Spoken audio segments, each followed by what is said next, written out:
Yeah. I probably should hide the rat that I have my hand up its ass. Yeah, I think Nathan might be right on this one. I'm struggling to think of something gross to open this episode with.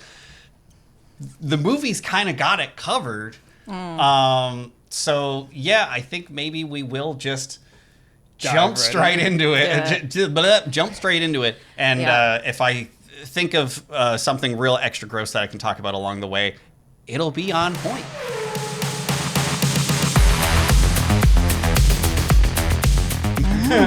So, welcome to the Video Cult. Yeah, and if this is your first time joining us, I'm so sorry. You had to choose this one. That's a pretty bad choice on your part.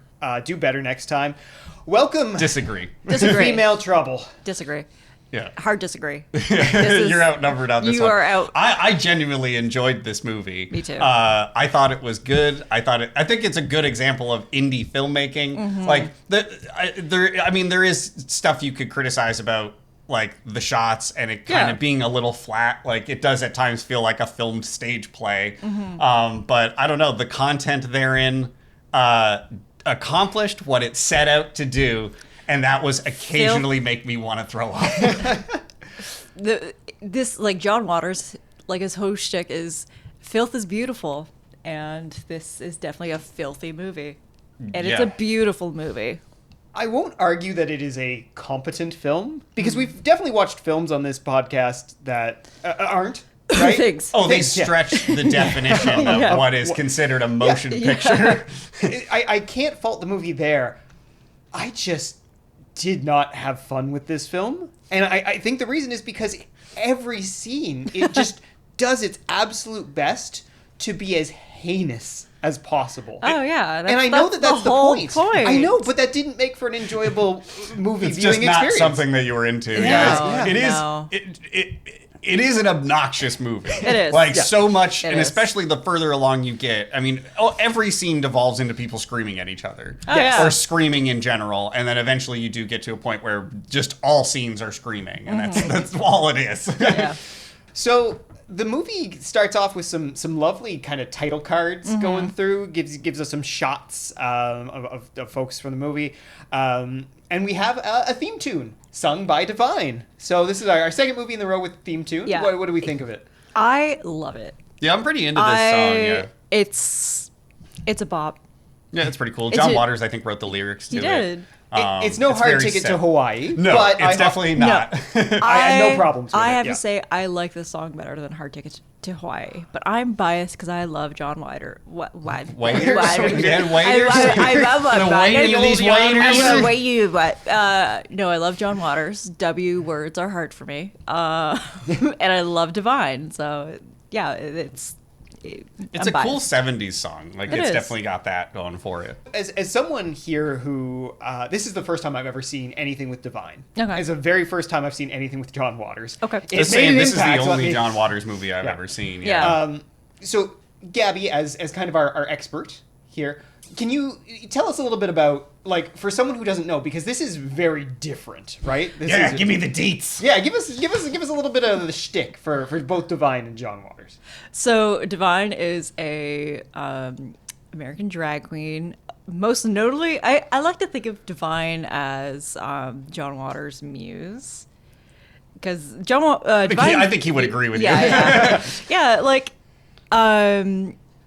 Divine is a drag queen from Baltimore too. Baltimore, yeah. I didn't realize I'd be having to do research on this thing, but you could literally tell us anything and we'll probably believe it. And Divine probably would prefer it that way. Yeah. The drag queen persona is their own person, so you can say whatever the fuck you want. But I do have to say, John Waters, to me, is one of the coolest. He's like in the upper echelon of cool people for me. I would agree with that. Yeah. I've always really liked him, and he's a really intelligent guy too. Oh my god, I love any interview with him. He's great in. Yeah, I love John Waters. Everything that he's in. He was in that probably like my favorite Simpsons episode too. Oh yeah, the Simpsons episode, Homer's Phobia. Yeah. Is a classic, and he helped them rewrite the episode after when he came on because it had a lot more slurs in it. Oh yeah. And he turned it into the episode, the classic that it is now. That I think is really good, progressive, especially for its time. Also, Amoeba, What's in My Bag? I am adding every single thing he picked into my shopping cart because it's all cool. He's just a fucking cool dude. I want to be his friend. You know, like you see like these people, like my upper echelon of cool people, like John Waters, Anthony Bourdain. Miss you, baby. David Lynch. Pour one out for you too, bub. Both of them smiling up at us from hell. No. I fondly think that David Lynch is enjoying his 2 Cokes and a cookie up in heaven, and Anthony Bourdain is absolutely beating the shit out of oh my god, what is his name? I don't know why I'm blanking his name. He's oh my god. Give us some hints here, because you're just like, what? The guy with the name that I can't remember. What does he do? He was like he was in the American government. Not Rumsfeld. It's something else. Oh, Newt Gingrich? No. What are we talking about? The ambassador that died famously after a million years of people hoping he would die. Yeah. Oh, Henry Kissinger. Thank you. Fuck. Yeah, dude lived to be 100. I know. Fucked. Anthony Bourdain, he was just probably just cracking his knuckles, just getting fucking ready. Because he famously was like, I'm going to beat the fuck out of Kissinger. So that's Batteries Kissinger's hell. haunting Asia Argento. Yeah. Fuck Asia Argento, too. Fuck that hoe. All right. Just bleep, bleep, bleep, bleep, bleep. Well, thank you for that very detailed, in-depth analysis of Divine and John Waters. That's good. I forgot that's how we started this conversation. All right, let's dive right in here. Dawn Davenport is our main character, played by Divine, of her life. Yeah. Starting with the very first title card, which is Dawn Davenport, Youth, 1960. Dawn at high school. She just wants a pair of cha-cha heels. Yeah. Just wants those cha-cha heels. So Christmas is coming up. When we meet Dawn, that hair, oh my god. Amazing. All the hair in the great. early part of this movie. Something that oddly as well reminded me of The Simpsons. It might have been that same episode. Yeah. When they have when Bart and Milhouse have the wigs on. They look like that. Yeah. Meet her at her locker talking to another student, talking about Christmas and just about how much she hates her parents and how much she needs those cha-cha Those heels. cha-cha heels. Josh, in post, can you put up a picture of cha-cha heels? Yeah, I will, because I did. I was asking before we recorded. I was like, "What the fuck are cha-cha heels?" Listen, and they're I was cha-cha told heels. I was told heels for doing the cha-cha in, and this has not answered my question. And I have to say, my favorite bit of all time, I will always laugh, is whenever I see older people playing teenagers, not like the Netflix way, but like in a Divine and Amy Sedaris way, where they're like clearly in their 40s, and then they're just like, I don't think Divine's in their 40s. I think Divine died in their 40s. For no, fuck's but sake. like I think Divine's like in their 20s. just like somehow. no, just like you know that they're like an older person, but like not like not in the sort of sake of like, oh, we're gonna Riverdale this where every kid, like everyone like looks like they're 30, but they're like sexy 30. But for me, it's like I need them to be like, yeah, they definitely stand out. Divine is fucking huge compared to everybody else. Yeah. They're just tall as fuck. They got huge hair. They're just way bigger than everybody. Yeah. She's like bigger than both of her parents combined. I know. Please, Dawn, it's Christmas. So they go to class, where we meet their old stuffy teacher. So the teacher gets on one of her classmates about what on earth are you wearing? They're just wearing like a normal kind of dress. Like it wasn't even anything revealing. Goddamn floozy. Yeah. What on earth are you wearing? This isn't Halloween. Like, she dressed like all of the other kids in the class. So Dawn, of course, is late to class. There's a pop quiz. And Dawn pulls out a huge sandwich, like a foot-long, like... trying to sneak out. like a football-sized sandwich. I have to say, I always did this. I always pulled out food. Because... Oh, you're the food kid? I was the food kid. But listen, so picture this. 12th grade, philosophy class. like right before lunch, I would go and like go to like there's like a banh mi place right off of Spring Garden Road. Buy a banh mi, go back to class, and just be in the back. You just hear like crunch because it's like a baguette. Listen, amazing. It shows like the messiest thing too. Like, yeah, it just was breadcrumbs everywhere. Yeah, and this is how you get hits. Yeah, that's how you want hits. Listen, it was my high school. I hated high school. I wanted to get the fuck out of Dodge. Did the teacher have more of an issue with the baguette or your cigarette and wine? Listen, it was philosophy class, so I could... Oh yeah, everyone had a cigarette and wine. Okay, just got into some real stinky cheese. Yeah, no, it was also like the spicy banh mi, so I was like sweating at the same time. So it was just... You have such a bad history with spicy food. I fucking love spicy food. It was so fucking funny though when we were working that job and we sent out for food and we got Thai Express. Yeah. And I got normal spicy and you were like, no, fuck me up. I want spicy. Listen. You took 2 bites of it and didn't eat it. Okay. I couldn't believe it. We'd been working for like 12 hours straight. You just decided not to eat because you were gonna fucking die. You were like sweating. Okay, I have to say, sometimes with Thai Express, they will be either very stingy with the spice or very lenient, like pile that shit on. I was not expecting them to pile that shit on. Oh yeah. I went to Moxie's last night, and I always get like the beef vindaloo. Very good, and it's spicy. For microwave beef vindaloo, yeah. Yeah, I would imagine it's good. fucking fine. Okay, no, I really like it. So loved it. The thing is, when the lovely waitress took my order, she's like, "Yeah, it's really spicy." I'm like, "Listen, let me hold your hand. I don't care that it's spicy. I need it. I need some flavor." I need some flavor. I plan on going home and prolapsing. Yeah. And no, because I don't prolapse. Like my stomach acid fucking... not with that fucking attitude. You're never going to prolapse. No. Prolapse goals. Okay. You know what? I'm gonna start training for the Prolapse Olympics. I'm gonna make my country, Canada. I'm gonna make my country proud, Canada. Let's do this. And it would appear that the contestant from Canada has reached a full 7 inches.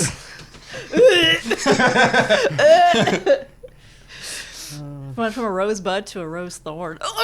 Rose tube. All right, let's move on. Let's move on. Yeah, we're not competing against the movie. In the classroom, Dawn takes out her huge sandwich, takes a bite. She gets narked on by the girl singing. Yeah, Real hard. Real hard. Fucking hard. I would actually bully this narc. Oh, 100%. Yeah. Disrupting my learning. Yeah. Dawn is like the worst person in the world, but like you can't be a narc. That. Yeah. The teacher fat shames Dawn for a little while here after it's revealed. Dawn attacks another student. The most hilarious way. Yeah. They're just like, yeah, like this. And then we leave the classroom scene. I think after Dawn gets kicked out, with her smoking in the hallway with her 2 friends. Smoking in the bathroom. Or is it bathroom? Okay. But you ever smoked in the boys' room? Smoking in the boys' room.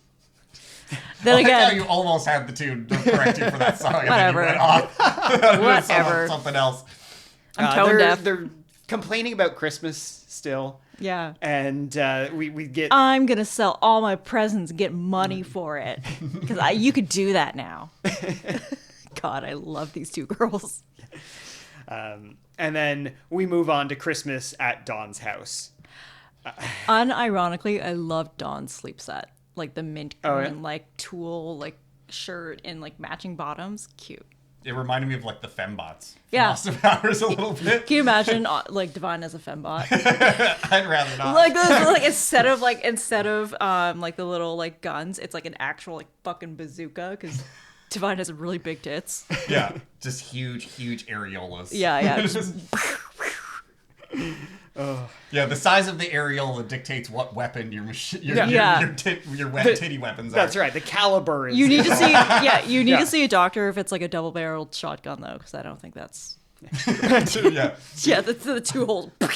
I have 4 nipples in a way that would surprise you.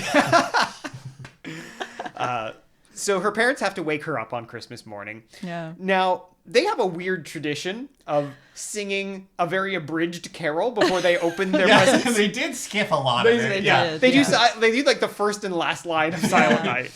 And then, so Dawn is like, the cha-cha heels are the only thing she's thinking about. It's the only thing that could make a Merry Christmas. Her parents get her the wrong kind of heels. They're like flats. Oh, right, they were just flats, which Yeah. is even Your worse. new shoes. Yeah. God, I want my cha-cha heels. And Dawn completely crashes out, stamps on all of the presents, knocks over the Christmas tree on her mom, which seems to like crush her. So funny. The mom like underneath, because this is like somebody like too old to be like a mom to somebody of this age at this time, like the 1950s, like borderline grandmother looking age. And just the way, like that weakness of like underneath the tree. God, it's Christmas. Yeah, Christmas trees notoriously not heavy. No. So this is one of many yelly, screamy scenes in the movie. Everyone is yelling at once. But Dawn runs away from home, hitches a ride with Earl Peterson, as played by Divine. Also Divine. Yeah. And I do love that choice. Yeah. The movie's already absurd and gross. And I think that the only way that we can have a sex scene with Divine is if they're fucking themselves. Yeah. which we get because Earl makes some very odd noises and like motioning her to the car, and this is completely normal behavior apparently, because they drive about 40 feet, get out in what appears to be like a junkyard, and then proceed to go to town on a mattress on the ground. And the shot is shot from behind, so we get a full on of Earl's tighty whities. Not yet though. No. What did I miss? Before he pulls Nathan's his pants watching down, like this. they're like going at it. Like he's humping, but he has his pants fully up, and then we get the shot of him pulling his pants down and proceeding to go back to doing the humping, and then that's when we see the back and the huge skid marks on this underwear. But at no point does he pull his dick out, which is really fun. Well, he does later, and we'll get to that. But at no point pulls the dick out, so it's just like two people just dry humping the shit out of each other. And again, it's Divine fucking themselves. Yeah. And I hate to mention this, but I think right afterwards he goes down on her. Oh, yeah. Oh, yeah. And it's like these overdone slurping sounds. Oh, fucking God. And then thankfully we go to... This is a generous lover, you know? We go to quite a while later, quite a few months later, because Dawn is pregnant, and she goes to she goes from wherever she is staying to use a payphone and calls Earl. Earl's in a workshop somewhere wherever he works, and she demands. She's like, "It's Dawn Davenport. You got me pregnant. I want money." Yeah. And he refuses and accuses her of stealing his wallet. Which she did. He's like, what about it? While he's like fucking, she's like, into it, and then immediately is like,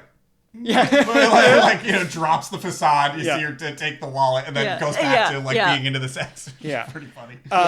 So after the phone call, that's the last that they will talk. But she goes immediately home to her couch. Just has the baby on the couch, bites off the umbilical. That was a real baby. Yeah. Yes. That was a real fucking baby. Very rarely. One of the things that after my wife and I had our child, we started noticing immediately in things that we watched was how often, like, a show is like, oh, here's your newborn baby, and this is like a Oh,6-month-old or 8-month-old, right? It's huge. Would have cracked her in half coming out. That is legitimately the closest to a newborn I have ever seen in a movie. I mean, so kudos, I guess. Yeah, I guess outside of like weird Yeah. CGI babies Yeah. that they Yeah. do sometimes, though nothing will ever top the robot baby for the Twilight movie that they didn't end up using. I fucking loved love it. that upsetting thing. The- It looks like the someone put a Renesmee. magnifying glass up to like one of those like Put it up right here. the baby dolls that like you could feed or whatever. Oh, yeah. No. Yeah. Oh yeah. No, it's great. It's great. Was it Renesmee? Yeah. Whatever the fuck her Renesmee. Yeah, yes. Renesmee. Yes. I, Your daughter's namesake. that's right. Yeah. Yeah. Dawn Davenport, Career Girl, 1967. Yeah. I do maintain that there is basically no redeeming qualities about any of the characters in this movie. No. But Dawn Davenport works her ass Working. off in this montage. She's got like 6 jobs. 9 to 5. We this is all done in a very quick montage. Mm-hmm. She works at a hamburger joint. She midnights as a stripper at the Red Garter. She early mornings, I guess, as a mugger. And then she kind of like late midnights as a prostitute. Yes. That's a big job for a single mother. Oh yeah. So I guess But you know, almost I feel kudos like there. Taffy was just like left in the drawer and then. Yes. Yes. Yeah. Yeah. Fun fact: my parents did put me in a drawer. They didn't close it, but they left it open. Why? Because they were staying at a hotel. She was and- out of control. Yeah, Josh. I was actively biting. No, that was a lie. That's not true.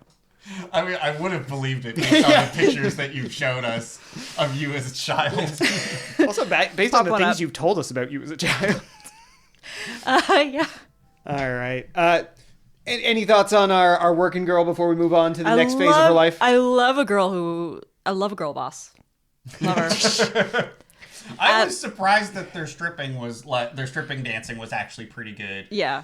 Wasn't Yeah. expecting that from Divine. They were really throwing themselves into it, They especially when you were. see Divine out of drag, and it's like, no, that's a trucker. Yeah. So they were pretty good, but I also like that the crowd seemed to be like ancient, like silent generation motherfuckers. Oh, yeah. In the crowd watching. I was like, what the fuck? I can expect that this is like a peep show, but it's like in the burbs, or like some like the very sticks in town. Like It's a real working class kind of establishment. Yeah. Yeah, love those establishments. Those girls are salt of the earth. Also, Day shift girls. Yeah. I mean, one thing I will say to Divine's credit, whole asses in every scene in this movie. Oh. Like there is no half-assing. No. And No. I like again haven't seen anything else with Divine in it, but I don't assume that that's a thing that she ever did. Was half-ass No, she her roles. I never like, have to ask her roles. Yeah. When she played Mrs. Turnblatt in Hairspray, amazing. It was like a picture of your classic Baltimorean mother. I don't know. That trope everyone's so familiar with. The Baltimorean mother of the mid to late 20th century. Yeah, people from Baltimore, write in, send in a carrier pigeon. Let me know if you had any mothers like that or knew any mothers like that. Go Ravens. Just pigeons start hitting the wind. All right. Dawn Davenport, Early Criminal, 1968. That's our next title card. Mm-hmm. And so we start off meeting her daughter, Taffy, who is now around like 10 or so, jumping rope in the living room. Mm-hmm. And she's every bit her mother's daughter in terms of argumentative hard-headedness. Yes. The early Taffy, I was like, don't want to say it, but I would, no, that's too much. No. You have to say it now. I would also hit with a car antenna too sometimes. Oh. Or threaten to hit. I would actually never hit a child, but that kid was kind of pushing the line a little bit. This scene bothered me most of all of the scenes in the movie, just because they used an actual kid for this scene, and then Dawn spends the entire scene explaining how terrible of a mother she is. Yeah, doesn't let her go to school, doesn't let her have friends. Whips her with a car aerial, and for all of you, anyone younger than us. If you're a post-millennial generation, a car aerial is a big car antenna that cars used to actually have so that you could play the radio in the car. And if you want to know what radio is, go fuck yourself. Yeah, It's like Spotify, but someone tells you what to listen to. yeah. I used to always, because I remember the family car was a Jeep. I think the early Jeep Jettas. Oh yeah. And it had like that. Oh, they kind had of the thing. big ones. Yeah, eh? yeah. And I would, Floppy. yeah. And I would just be like, sometimes because I was an only child, as you could tell, I would just be like playing with it, just like going up and down, up and down, up and down, up and down. And then my mom's like, "Aren't you gonna go play with your friends?" And I'm like, that explains a lot. Yes. No, Mom, it's antenna time! It's a ton of time. And I'm like going up and down, up and down, up and down. I think we're just unpacking your parents' trauma on this show. This isn't Gabby's trauma. This is the trauma Gabby inflicts. It's hilarious because I have like a lot of perspective because my mom was like 31 when she had me. My dad was like, I think 27, 28. Children. They were children having children. Yeah, my mom was 21. Yeah. My dad was 25. Babies, I remember my babies mom having babies. being 25, 26 years old, which is insane to me. I think the perfect time to have a baby is when you're 48. You jumped the gun, Nathan. Yeah, You did. I was too, You were. I was too early. Honestly, though, you had a teen pregnancy there. I was 37, and that was just scratching old enough. Just scratching. Yeah. Yeah. I will say on car antennas, one time we were driving through African Lion Safari in Ontario. If you guys didn't know about this, it was like a drive-through zoo. Yeah. Very cool. Holy shit. And they would have, they would tell you before you went in there, put your car aerials, like, Down. collapse them like into the car itself, because the monkeys will tear off the aerial of your car. Car in front of us did not listen. Monkeys, they tore it off. They came over and started hitting my mom's car with this thing. I thought it was the best thing in the world. That, yeah. In the world. Your mom was like, "Oh my god." Yeah. Oh no, Like, my mom had like conniptions. Yeah. Yeah. Like she bought a new car in like 1992. I think this was like the next year, so it was still like a new car. And, Oh my god. And just the idea, because I saw The Omen and I was just picturing like a bunch of baboons getting in the car and just like whipping your car and you're just like, yes. The fucking Antichrist is in there. Get him. This scene ends kind of with Taffy having a tantrum, and Dawn and her accomplices are over. Her mugger friends. Friends from high school Chiclet too. and Concetta are her two accomplices. One of them's like, oh, thank God I had my abortion. Hilarious line. So they take Taffy up to a room that has a bed with like manacles, chains hanging from the ceiling that and when they come back downstairs, Dawn cuts up her jump rope. Yeah. Which is just, like, again, this scene, I did Yeah. not. The funniest part about it, though, was the way they're all acting like, yeah, we're going to chain you up. Yeah. But the kid is putting their hands like into the chain. He's just like, I'll help you with this. Yeah, so the yeah. kid- Tricky. Yeah. Acting. Yeah. Yep. And then of course Dawn's one kind of method of coping with life stress is going to get her hair done. Yeah. So this is what she's like, I'm gonna go get my hair done. And Well, trials change Get your hair upstairs. did. yeah. And they talk about a little hot piece of ass apparently that's at the that's Yes. a new stylist at this salon that they love. Gator. His name is Gator. And so we then Nothing meet. good comes from a No. dude named Gator.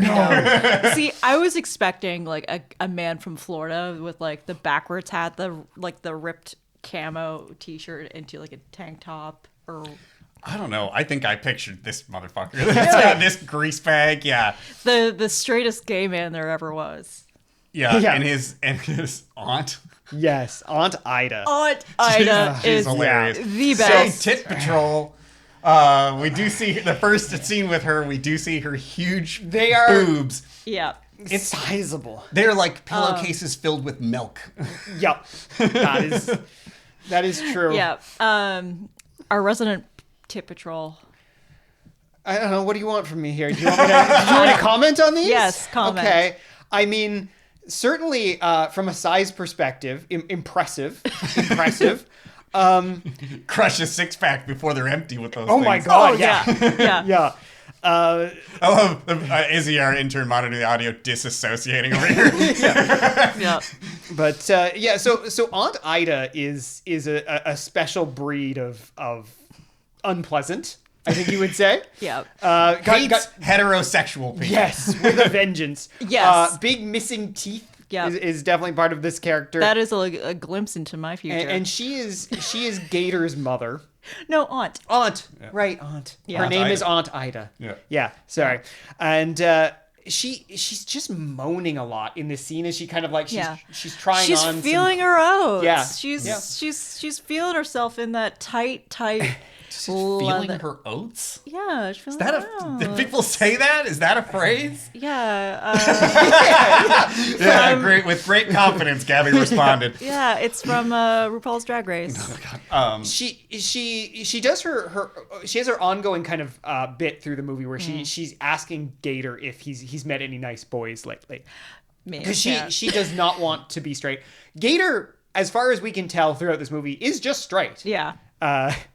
But she keeps getting disappointed. Now, I'm going to give the movie its flowers here. Best line in the whole movie comes in this scene. Because Aunt Ida is disgusted by heterosexuals. And she says, "The world of heterosexuals is a sick and boring life." And that made me legitimately chuckle. Yeah. I also like the stuff she says before that. She's like, "What are you gonna do? Meet a girl? Go get a house? Get settled down? Have kids?" She's describing your life. Yeah. Yeah. And then it's like, and it's sick and boring. At the end, Gator reassures her. He says, "Don't worry about me. Sex ain't no problem." And despite me not believing that because I have eyes, he does seem to not have a problem throughout the movie. So good for Gator, I guess. Yeah. So For Gator, yeah, fucking God, he's- Dawn, I should say. Yeah. Yeah, let's go over to the Lipstick Beauty Salon, which is as insane as the rest of the locations in this film. It's run by Donald and Donna Dasher. Yes. And they're all about the art of beauty. Their definition of beauty is somewhat different than perhaps mine would be, but Art's subjective. art is Yeah, subjective. art is in the Art eye of is the beholder. subjective. So they look over applications for their beauty salon. You can't just go here and get a haircut. No. You have to be chosen. Yeah. And from the moment they hear Dawn's name, they like the sound of her. Donna comments, "She sounds especially cheap." And yeah, they only take the most ravishing beauties. They kind of have a lineup of the applicants, including Donna, and they find reasons to disqualify all of them. Yes. And until Dawn is the only one left. And then we meet the staff of the yes, the Dribbles, staff. Wink, Gator, and Butterfly. I shudder to think why Dribbles has that nickname. Probably the same reason the guys in Motley Crue refer to it as a leaky penis weekend. That's from their book. Oh, no. The Dirt or whatever. Is it like because of the clap? Yeah. Oh yeah. Oh my god. Yeah, just going around having sex with groupies, and they call it a leaky penis weekend. Oh, God damn. that is horrific. Yeah. So Donna likes the look of Gator somehow. And she, they kind of immediately, we see them out on the town, Yeah. palling around, and then they get married. I don't know how much time elapses. We don't really see. Gator is wearing a lovely gold zebra print blazer to their wedding. And then we move to our Dawn next is phase. a vision in white. Yes. Our next title card, Dawn Davenport, Married Life, 1969. And we see her and Gator at home. And it's a little bit of a montage, but she quickly comes home to find Gator cheating on her. Yeah. And also, Ida dumps trash in her backyard. We did skip over the fact that Aunt Ida is like in black and crying at the wedding, which was really funny. I missed that. I didn't see that. I That's really good. thought Aunt Ida was probably my favorite in Yeah. terms of just like straight up like funny shit happening in the Oh movie. yeah. Yeah. So after the trash incident, we do get a moment where Dawn throws a fish out her second floor window onto Ida as she walks down the street. And then there's the sex scenes in this movie are a special breed. And there's another one of her and Gator having sex. And he's reading a magazine. Yeah. She's like, this is normal. This is how it's done. But yeah, it's almost like, well, I mean, the whole thing is crazy, but the sex is like performance art. It's like the suggestion of sex is what's happening. Like everyone's always just kind of randomly thrusting, like they're not really lined up, like it's these over the top displays. They're all very similar in the way that these kind of go down, but it's like then things get weirder because the tools get involved, which gives us the line, "Not the hammer, Gator, use the needle nose pliers." So I'm not exactly sure what was going on there. Ouch. Yeah. Especially needle nose. They're sharp. They're sharp and pointy. Yeah. You need a really fine tip to just like pinch the clitoris. Ouch. Pop it like a zit. I'm going. Sometimes, I always wonder. I'm like, sometimes am I too much? And then like a year, pop the clit like a zit. No, thank you. Clit like a zit. That's the new Slipknot album. No. Clit like a zit. We gotta just write that on the wall in the back somewhere. Like in spray paint. Yeah. All right. So life with these two has clearly aged poor Taffy quite significantly. Oh. Yeah, when I looked it up, I think she's now supposed to be 14. I don't think there's another time jump. There is not another time so jump. So she's supposed to be 14. Yeah. And it looks like it's about 20 years since she's seen her. Mink Soul plays the older Taffy. Amazing. I love Mink Soul. She is very funny. She's very funny. She's in a lot of John Waters films. She's in every John Waters movie. Yeah, she's one of, I think there's only 3 people. I looked it up. There's 3 people that have been in all of them. The Dreamsters, I think they're called. Yeah, I'm not sure. No. Yeah. I found her delivery was quite good as Taffy. Oh my God. She definitely has a more I think a better vocabulary than her parents. Yeah. And it kind of makes it more humorous. But then why did we have to do this? Why did we have to have Gator do this? Because seeing Gator's dick was like getting flashbanged. It was like, it's just out of nowhere. It's just perfectly framed, like limp junk. It is, like you said, like a flashbang. I was blinded and I had ringing in my ears when I saw it. I was like, oh my God. And of course he immediately like propositions Taffy as she comes in here. Yeah. This is of course right after they're done having sex, as it were. But we do get another great insult. We're on a good run of insult movies so far with these two. Yeah. But she says, he says, you should suck my dick. And she's like, I wouldn't suck your dick if I was suffocating. You had oxygen in your balls. Amazing. It's a good one.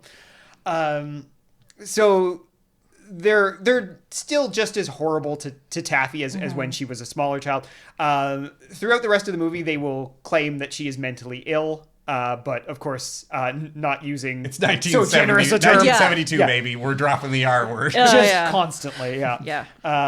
They do reference that she looks quite old, which, can't really argue there. Yeah.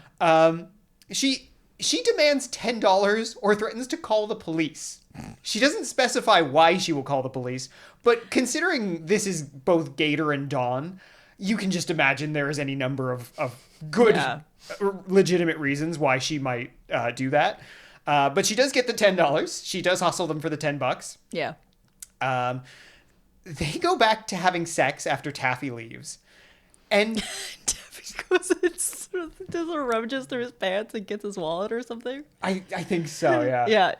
Yeah. Gator grabs a carrot and sticks it in Dawn's mouth. Yeah. And this, not the tools or the magazine, is a bridge too far for Dawn, because Dawn gets very angry about that. I think Dawn's angry because he stuck the carrot in her mouth as he came.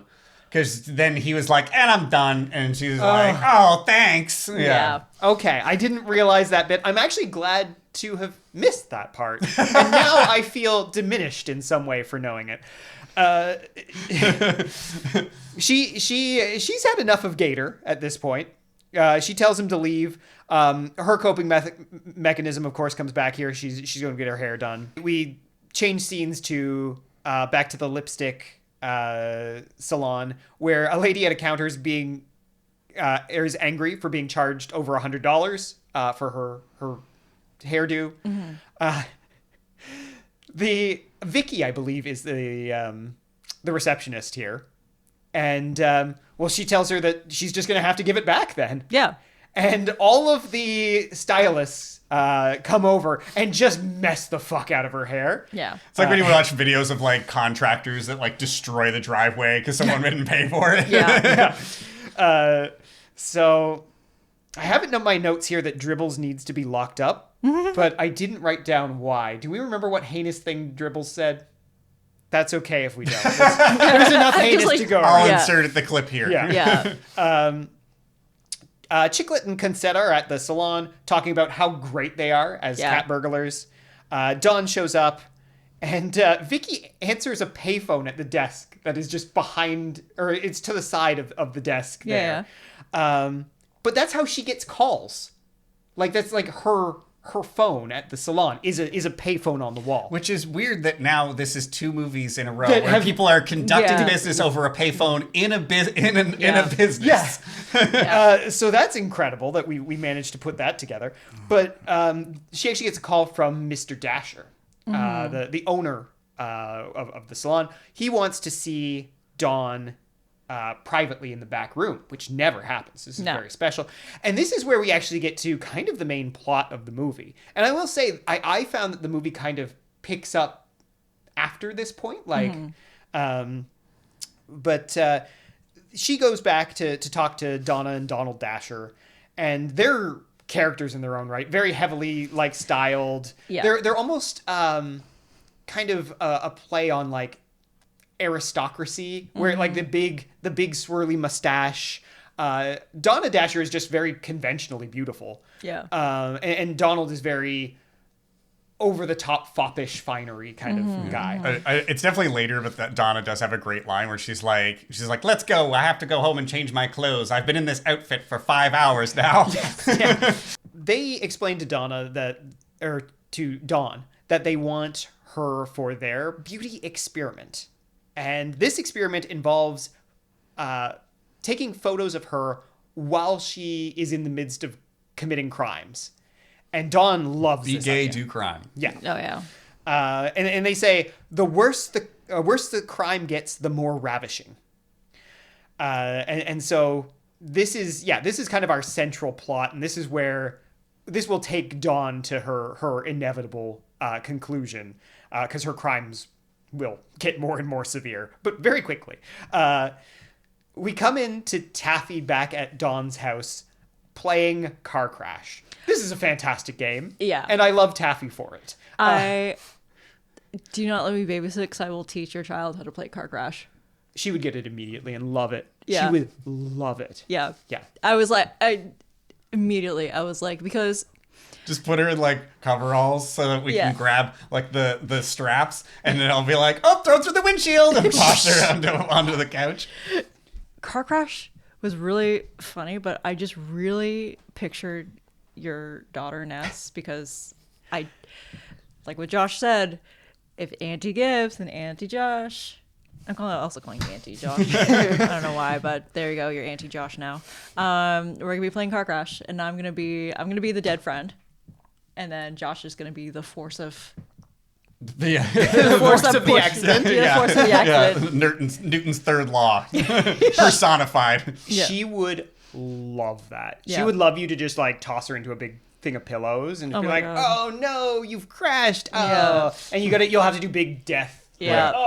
Oh my covered God. in ketchup, just reeking of vinegar. Yeah. You're gonna come home and there's ketchup everywhere in your house, and Dee actively kills both of us. Yeah. And then probably me, because I left her alone with you. Yeah. Almost said left you alone with her, which also might be a mistake. Yeah. We'll see. I'm not trying. She's just trying to work, and you're just like sitting in the corner. What you doing? Yeah. What you do? Do you want to play Car Crash? Yeah. So Dawn comes home and scolds her because she's only got one button when it comes to Taffy, which is to scold her. Yeah. It's a fun little game. But so the Dashers are coming to dinner at Dawn's house, and Dawn tells Taffy, she hates to break it to her, but Gator's gone, and Taffy should go destroy all of her possessions. All of his possessions. All of his possessions. And it's the one time in the movie where I think they have like a good exchange. Yeah. Because she's like, all right. Like, Yeah. She's like, don't threaten me with a good time. I would have loved to do that as a kid. If my parents were like, go destroy this, I would have been like, yes. Yes. I think any kid would be excited to do that. Like, I get to break stuff? Hell yeah. I remember one time we were cleaning out, my grandmother had a house in the north end, so it has like, unfinished basement, very low ceiling, like dirt rock, floor in the basement. And there, people had clearly stored things in there over the years, and we found an old mirror down there. And so me and my dad like hid behind a piece of cardboard and threw a hammer at it. Amazing. I would, I when I was a kid, before the pre-divorce, Gabby had a basement. And my parents would set it up. I would have like my little TV in there and a couch. And it'd be a little right as rain. Although I would also be like happy, but like constantly like looking around for spiders, because they are probably my one kryptonite when it comes to deep, dank spaces is spiders, because I don't fuck with them. So, yeah, I was also a basement kid. Who wasn't? That's true. Basements were great. Yeah, although I did want to be an attic kid. I wanted to be an attic kid.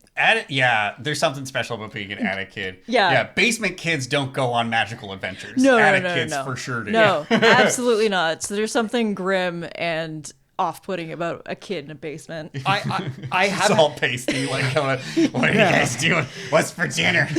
Yeah, me. I have had the privilege of being both of those things. Attic is great. Attic is magical. Attic is hot as hell. Oh yeah. Oh basement. my God, yeah. Basement has that built-in climate control. Yeah. And honestly, I think basement kind of wins on those. But attic, if you get it at the right time of year, it's like, oh yeah, you're kind of like. Yeah. You're kind of like this. You like lurk at the top of the house, and you're the king, and you're just like, yes. It's like we're rat boy. Yeah, a little bit.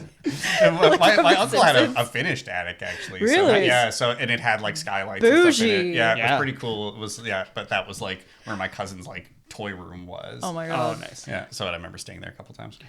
All right, idea for of the love of God, bouginess. let's move on. Bougie. Oh fuck, there's water coming out of the fridge. Holy shit. Yeah, crushed ice coming out of the fridge. I've made it. Yeah, I've made it. I'm a millionaire. All right, back with Aunt Ida, and she is with a gentleman. She's trying to set up Gator again. Yes. And seems like a nice man. Looks like Disco Stew. Yeah. Another good line from this scene: if they're smart, they're queer, and if they're stupid, they're straight. That's how you tell that's how you tell. So Gator comes back because Aunt Ida has invited this man over to try and set him up. Gator shuts it down because apparently is still straight, and he's planning to move to Detroit. This emotionally destroys Aunt Ida. Yes. She doesn't want him to go. And Gator says, I'm going to find happiness within the auto industry. Fantastic. Man. I hate to break it to you, Gator. That's not going to last. I don't know when the collapse was, but I think, honestly, probably in collapse during this, because this was 79, right? Yeah, I think it was, I think this was the downswing. This was 72. Oh, was this only 72? Yeah, 1974 it says. Yeah. Oh, okay. So there might have actually been seemingly a future in the audio industry at this point. But Aunt Ida, so he leaves. Aunt Ida absolutely loses her mind. Gator on his way out goes to Dawn's, and Taffy opens the door and just spits in his face. Yeah. When Dawn comes to the door, he just punches her. Yeah. Right in the eye. Yeah. Just socks her. And Then we go to the Dashers who have arrived in Dawn's neighborhood. Yes. And it's... Donna is not thrilled with it, but Donald seems to see the beauty in the degradation. Yeah. And they arrive. Taffy, Taffy is introduced to the Dashers. Dawn is making spaghetti. Mm-hmm. This is unacceptable to Donna. She can't. She's like, yeah. She. It sounds like it's an alien thing almost to her. Yes. She wanted 2 chicken breasts. Which feels like a lot. I It feel is like a lot. 1 chicken breast for me. Although I guess this is the 70s and chickens were smaller. Chickens They were a lot weren't leaner. roided out yet. Yeah. It wasn't fucking, Hulk Hogan chickens. Yeah. They weren't our Aunt Ida chickens with their ginormous breasts. Yeah. Now, Dawn breaks it to Taffy that there's not going to be enough spaghetti for her. There's only enough spaghetti for the adults. They have a big argument. Taffy goes to the kitchen, gets the big bowl of spaghetti. Which is reasonable in my eyes. Because if I was a kid and I was like, oh, you're not getting this food. Oh, yeah, when absolutely. it seems like she's not already being fed anyways. So she's like, well, fuck this. No one's getting the fucking spaghetti. Yeah, whips the bowl at the wall, which was fucking funny as hell. All gas, when they, no brakes. Yeah, when they show the spaghetti, it looked like it was more rice than spaghetti. Yeah. Like it Definitely was, was. and then Yeah. also the spaghetti was pre-cut or broken or whatever. So Sinful. Sinful. Sinful. Video cult staple, Nathan. Did you want it to vomit after looking at this food? It definitely turned me off. It wasn't like one of our top tier gross food moments. It was more of just like, what are you calling spaghetti? What do you consider spaghetti? Right? And it's weird because yes, putting Parmesan on spaghetti, very normal. But when she was just like, do you want cheese on it? My brain just couldn't handle that Parmesan is cheese. And I was like, cheese? She can put some Kraft singles on it. Cheese on it. Yeah. my God. Oh, yeah. Melt of Kraft single on some spaghetti. Fuck. I do have to say, Kraft singles, I'm bringing up a lot about myself, but it just came to mind. This movie activated you. It did. With my dad, love my dad. He's enjoying his retirement. Love ya, Diva. I know when I called and you said that you didn't like it when I called you Diva. I'm still doing it. Love you. I love All the that respect. He specifically told you this. Yeah. That's hilarious. Yeah. You know what? He's still like whenever I visit him, it's still like I'm visiting him on designated weekends because he always eats out. He's also a very skinny man, hardly ever eats. He has like old stale corn pops. And God, they already cut the fucking roof of your mouth out. Now it's basically playground gravel. Yeah, still love it. Still corn pops, still my favorite. And the Kraft singles and all that stuff. The only time I get to enjoy white bread is at my dad's. Because my mom is like very, very health conscious, and I get to enjoy that mainline gluten of white bread. Yeah, I do enjoy some like good white bread. Like just not even really close to what bread should be like texture wise. And I make myself the world's saddest. I don't even call it. It's just a cheese sandwich. It's not even a grilled cheese. I just toast it, and then I put the cheese in the middle, and then I eat it. It's like I'm eating like a divorced dad. It's a little sad. Weird. Yeah. I don't even put mustard on it. I just. Oh man. Okay. All right. We're moving on. Yeah. But the fact that you said I don't even put mustard on it, like that would improve it to any degree. Listen. No. We're done. We're done with this. Okay. We do have to be done with it. Leave comments. Yeah. So Dawn, after Taffy throws the spaghetti, Dawn gets furious, takes Whoops a her chair, ass. Yeah. and smashes the Here chair comes across her Dawn back. Davenport with the chair. But also, she does like a pose, and they take a picture of her holding the chair, and then smashes it on her back. Well, the Dashers love it. Oh, They of are. course. they are aroused by very little. It seems like they hate sex, but they are aroused by Dawn's crimes. They're in like her the antics and taking photos of it. Yeah, they're the precursor to, was it Live Leak or Best of Oh, Year? absolutely. Yeah. World star. Yeah, World Star.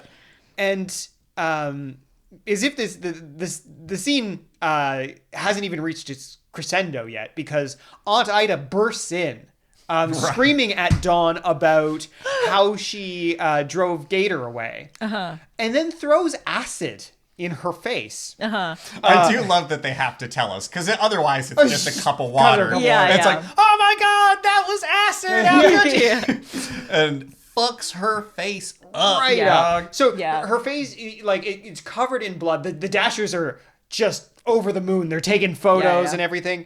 And Aunt Ida flees the scene. And then we go to the hospital. Dawn in the hospital. And this poor doctor. The doctor's pretty funny. Yeah. It's like, how dare all of you, and just all this pack of fucking weirdos all hanging out. Well, it's all the salon stylists. Yeah. And then the Dashers are there with like 3 or 4 cameras, right? Yeah. And the doctor is the doctor is like the single person who doesn't know that this is like the grossest movie in the world, and he's just trying to be like, you shouldn't go in. Like, she's been horribly disfigured. We need to talk to like a plastic surgeon. Yeah. And they're just like, no, like, she's going to be more beautiful than ever. Like, they're just pouring it on. Get a nurse, take these bandages off. I also like that the doctor's like gonna charge them more money for being gross weirdos. He's like, your actions are gonna reflect on the bill. Yeah. Just fucking crazy. They all enter Dawn's room, and they've brought just armloads of gifts for her. And I think Donald says, we're all here for the unveiling. Like, they cannot contain their surprise. And so the nurse kind of slowly unravels the bandage. Yeah. And Wink, as this is happening, says, I'm getting a hard-on. Beauty always gives me a hard-on. They had to give all of the stylists at least one heinous line in this movie. All the stylists are probably on a list. Oh, yeah. They are the list. Like, this is... They are the list for the whole Baltimore region. Yeah. So Dawn's face is really messed up. You can see that she's peeking out from behind Josh there. Yeah. But they all love it. They're all just gushing over it. They give her gifts, including like a framed portrait of her when the acid hit her and she's covered in blood. And then we get liquid eyeliner, mainlined. Liquid eyeliner. Yeah, liquid eyeliner. That's what they call it. I don't know what they were injecting her with. It's kind of a deep blue. Yeah. And I think it is eyeliner. It's just eyeliner. That's what they say. They say it later because they're like, doctors don't recommend it, but like if you inject eyeliner, then you're really in touch with like beauty or something. They have kind of a line like that. So it is literally liquid eyeliner. Yeah. And Dawn, for her part, like, she gets into it. She loves it. She loves the new her. She loves like getting injected with eyeliner. She starts immediately like modeling for them in some new clothes that they've given her while there's blood dripping down her arm from where they injected her. Yeah. And they've given her, they're like, oh, we have more gifts for you. And they've done up her whole, I think it's her home, right? Like in almost like as a gift itself. But she gets one big present. The biggest present of all. Yeah. She opens it. It is basically almost a human-sized bird cage, not quite as ornate, with Ida in it. Dressed up like a bird. They also have a gift axe for her because they want her to cut off Ida's hand. The hand that threw the acid. Yes. While they take photos. And of course, Dawn is only too happy to oblige. And we get just a lovely scene and a nice fake hand, and she's posing with the axe and stuff. The axe has a little bow on it. It's cute. Sure. Cute. Yeah, it's cute. So it's just girly things. Taffy shows up here to rain on Dawn's parade a little bit. And Taffy's decided that she wants to know who her real father is. Spoiler alert, she does not. So she does get it out of Dawn after a little bit of back and forth. And Earl Peterson or whatever his name is. Earl Peterson. Taffy goes to see him in just some shithole Yeah. house somewhere. She goes in. He's drunk watching television. He doesn't recognize her. I mean, I don't think he's ever seen her. No, he's never either. seen her. So yeah, And we keep getting, it keeps cutting away for like a second at a time to a boar's head he has on his wall. Yeah. And I was just like, is this going to be important? He said, no, it's not going to be important. They just wanted to show the really boar's wanted head. to show it. Yeah. Maybe but to this show is that he's like a this pig. is just an awful scene. It's pretty rough. Actually, It's pretty rough. I was he like, downs like a whole pint of liquor. Tries to come on to Taffy. Yeah. We get an up close shot of him pulling out his sweaty little dick. Yeah. I didn't mushroom. want to examine it enough to find out if it was real. It kind of looked paper mache esque, but it was like Didn't freeze frame and just no, were like, it was embedded into a jungle of pubic Oh, hair, yeah. and it was just sweaty. It was the like thing a in the gorilla's movie- worth of pubic hair. Yeah. it was the thing in the movie that made me want to throw up. Yeah. And then He on does. cue, he throws up on her for me. Yeah. So throws up on her, falls down, and Taffy thankfully stabs the shit out of Yeah. him. Yes. Honestly, like, my note here is just Taffy murders him with a knife. This is probably the best outcome the scene could have had. Yes. Oh, yeah. Like, it is not a fun scene.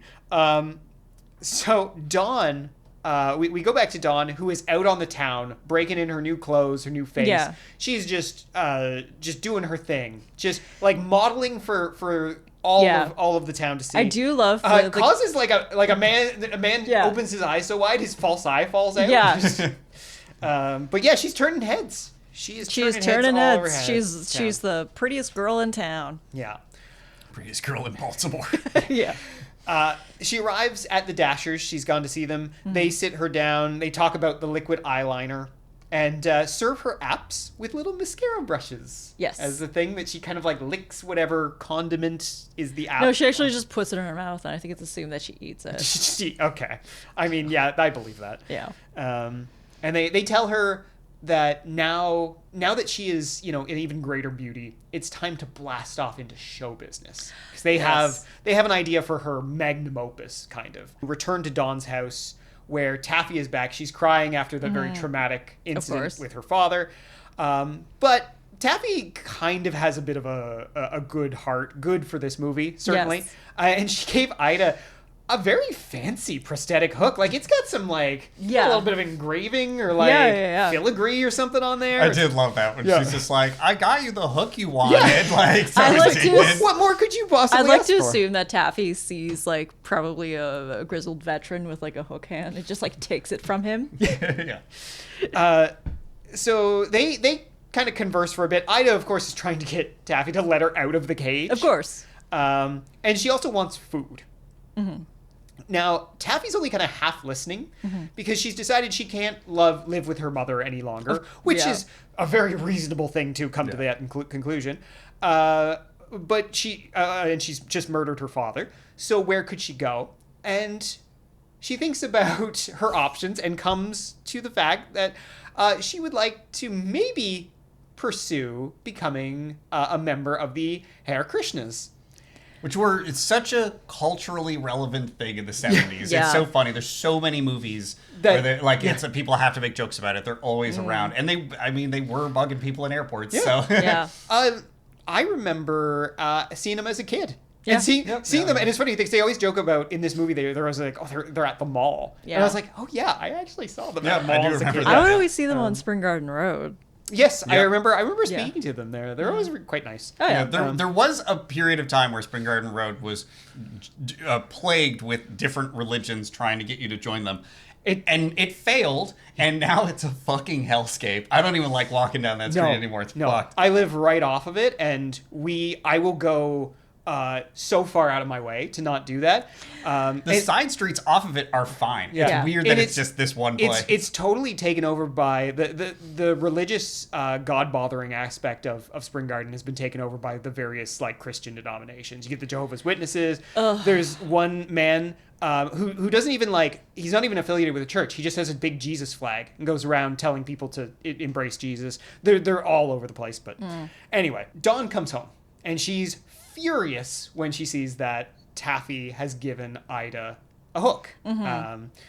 And Ida, of course, is running her mouth. So Dawn opens up the cage and manhandles Ida, puts a gag in her mouth.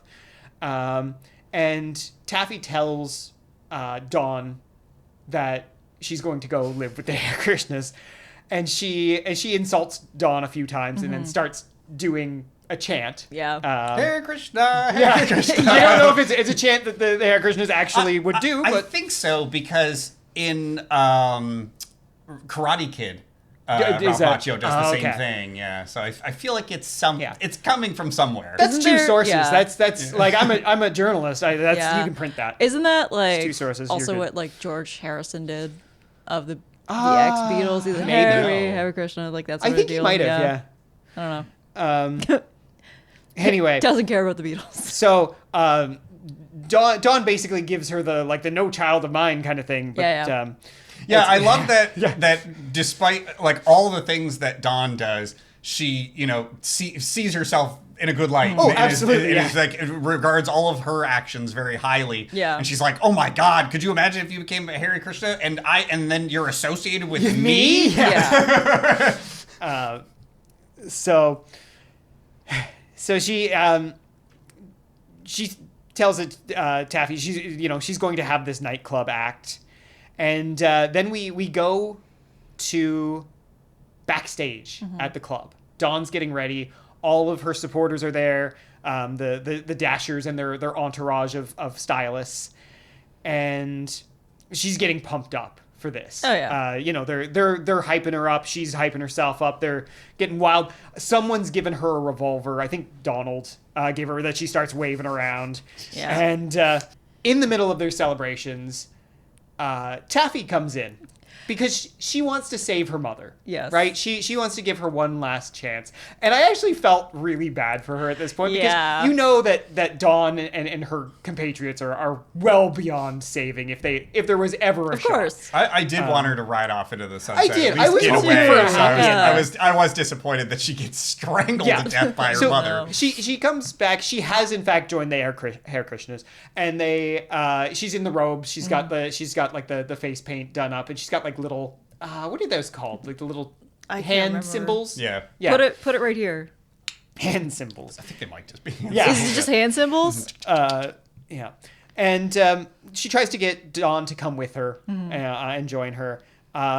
Dawn, makes some attempt to tell her to go before she just decides that she's just going to strangle her. Oh, yeah.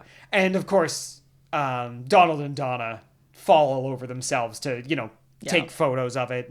And after she has killed Taffy, she's kind of at the height of her ecstasy. Then it's time for the performance. Donald is first on the stage because he's introducing. He's the MC of Dawn. the night. Yeah. And so he works the crowd a little bit, gets them ready, and then Dawn comes out. Yeah. How would you describe the act? Interpretive dance. Performance art. Yeah. With a trampoline. Yeah, the trampoline. The thing that I love about it is that she's doing stuff on a trampoline that like a 5-year-old would do on a trampoline. And the crowd's going nuts. And they love it. They've never seen someone bounce 3 feet high on a trampoline, like fall down and stand back up. Wow, it's magic. But then, yes, so much of this art is just done like running around, rolling on the ground, throwing themselves on the ground, slapping themselves with a fish. Yeah. They like get into like a weird crib thing. And I don't know what the first thing they makes eat. like a, I don't know. They put something in their mouth. They masturbate with the fish. Yeah. They're rubbing stuff on themselves. They put the fish in their mouth. And people fucking can't get enough. Yeah. They're fucking losing their fucking minds. Yeah. And then kind of stops center stage, takes credit for various crimes. Yeah. Crimes and sexual acts. And sexual acts, yeah. I don't she know fucked if, Richard Speck. Yeah, are these I don't know if any of these people are real people. Well, Richard Speck Richard Speck is a serial killer.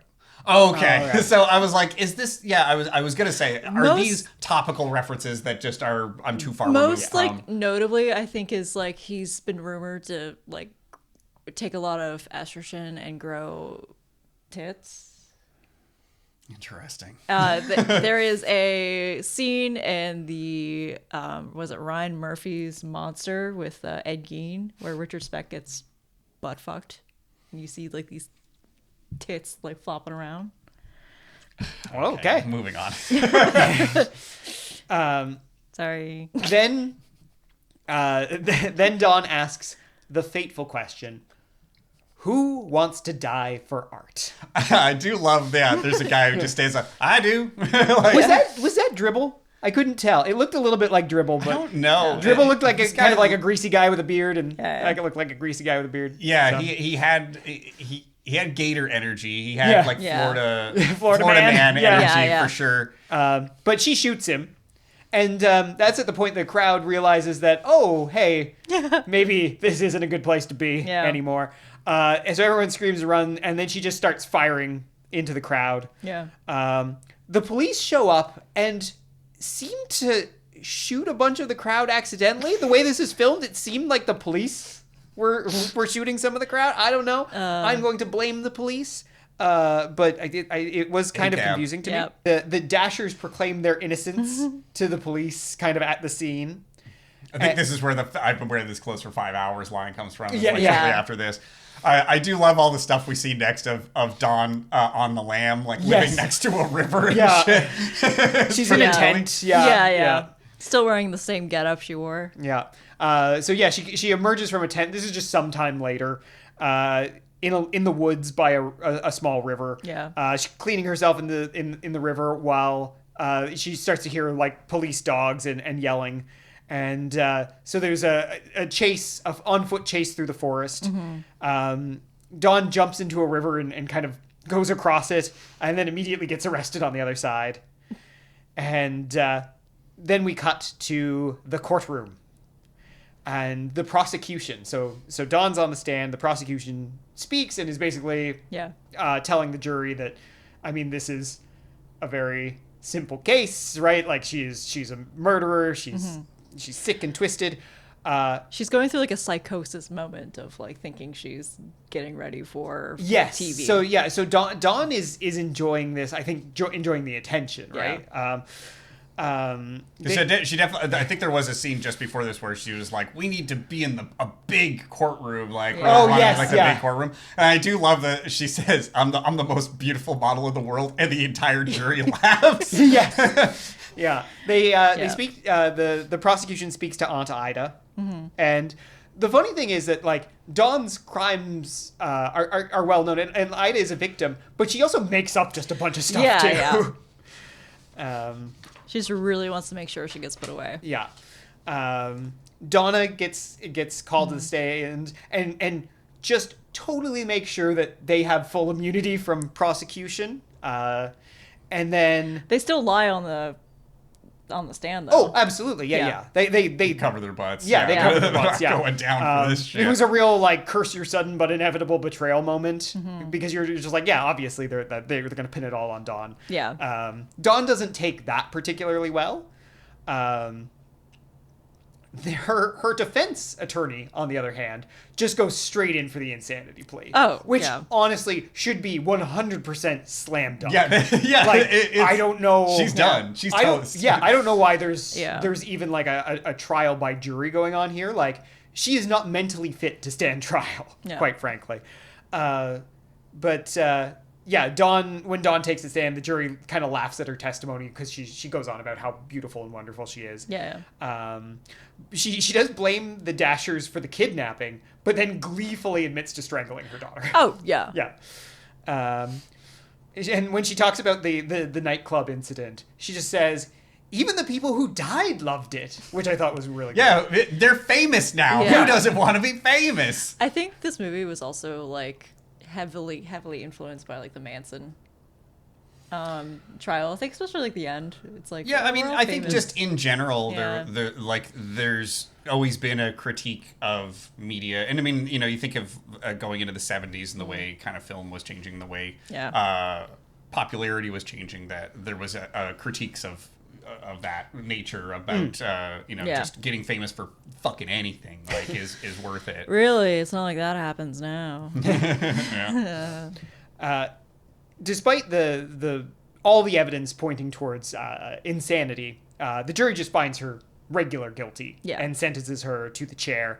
Dawn's fine with this. She laughs. And then we go to prison, where there's some women singing. You know, there's a woman singing in prison. Dawn is there with her prison girlfriend. Yep. You damn lesbians. Which I love them calling them that. All of the guards that work in this prison are very clearly lesbians.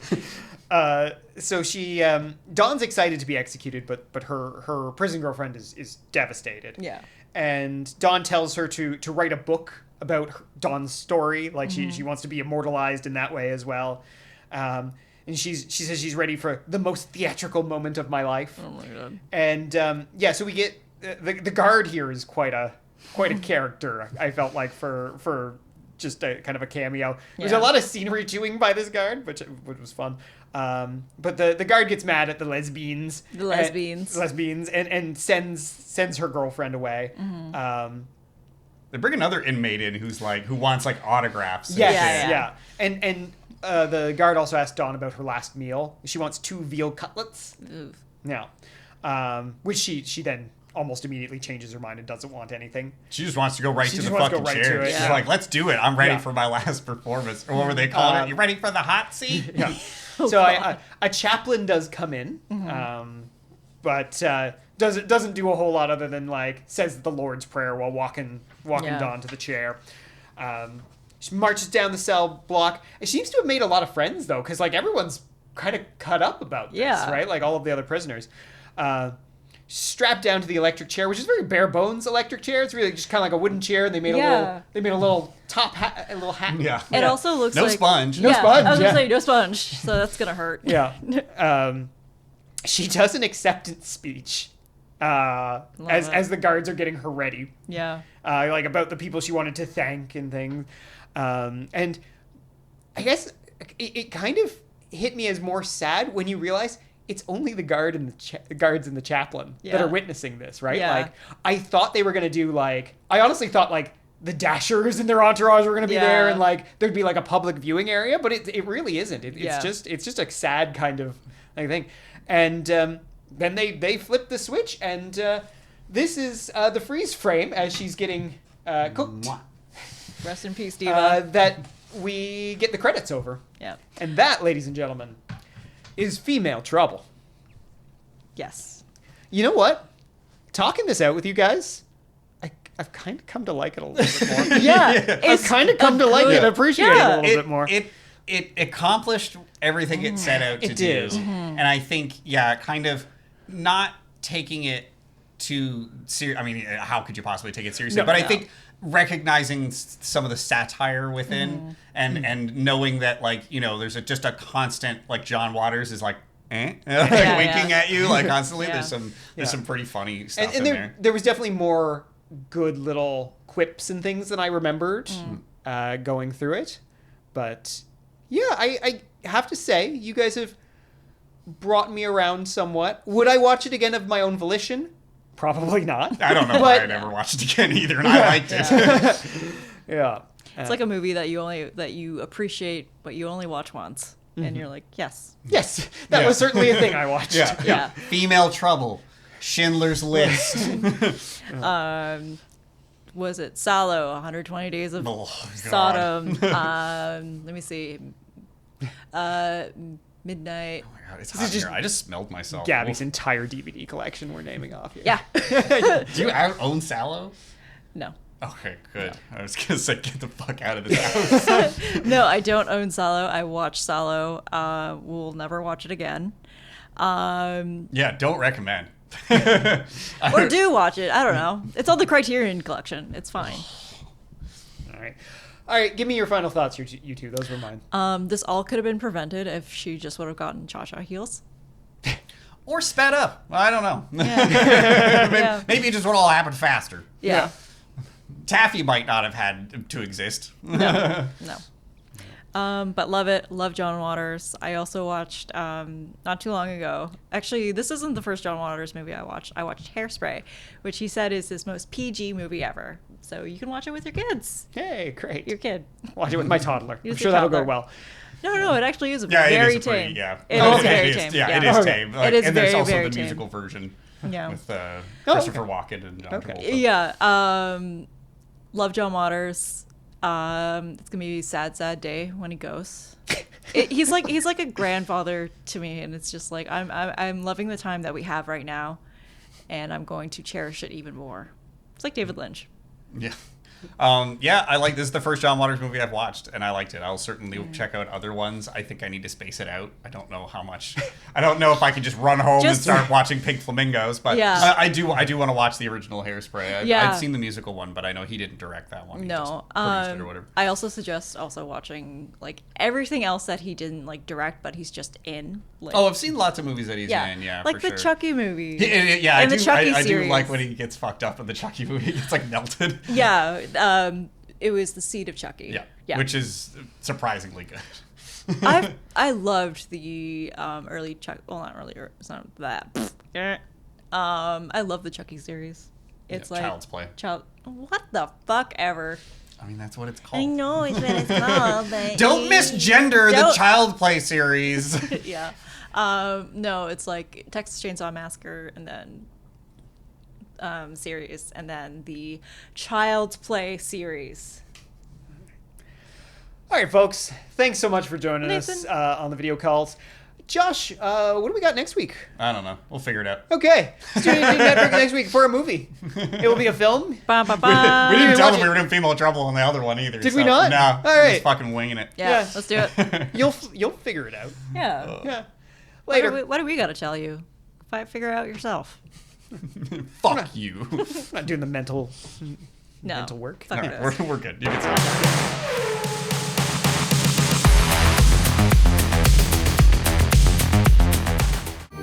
This has been a Haunted Mouse production. Cut that out.